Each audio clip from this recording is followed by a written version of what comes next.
Tomorrow marks 4 years since Andrew Cuomo made an announcement no other New York governor has been able to make. We thought we'd see how that's working out. The brand new Tappan Zee Bridge is rising against all odds, really.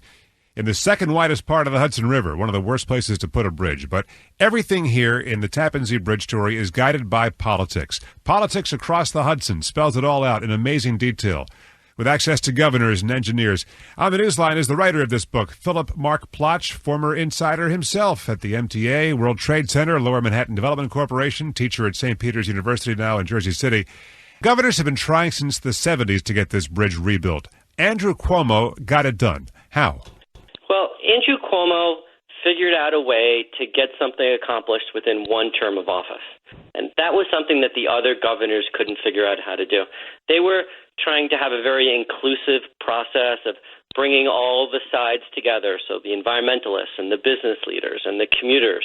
So what Governor Cuomo did was said, okay, I'm going to make the decision. So behind closed doors, he made the decision about we're going to replace the bridge, and we're not going to include a transit component that was going to connect Rockland County and Westchester County and Grand Central Terminal and Stewart Airport. It was an incredibly ambitious and visionary idea, but it just wasn't practical. They're building this new Tappan Zee Bridge. They really haven't said what the toll is going to be. And as you point out, historically, we shouldn't believe what they say anyway. Well, if you're the governor and you want a new bridge and you want to get reelected, the smartest thing to do is not to tell anybody what the toll is going to be. And the next smartest thing to do is to get a loan out that you don't have to pay back until after the bridge is built, which is exactly what the state has done. They've taken out a $1.6 billion low-interest loan from the federal government, and they don't have to pay that back until 5 years after the bridge is built, which is around 2023.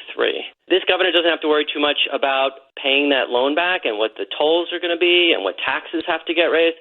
It's going to be some future governor that's going to have to deal with that.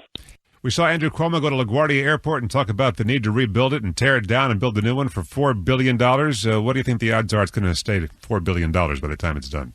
Well, research has shown that only about 10% of the projects come in at the cost that they're supposed to come in at, and only about 10% of the projects actually come in on schedule, and only about 10% of the projects actually get the benefits they're supposed to. So I would say there's a good 1 in 1,000 chance that everything's going to work out exactly the way we hope it's going to work out.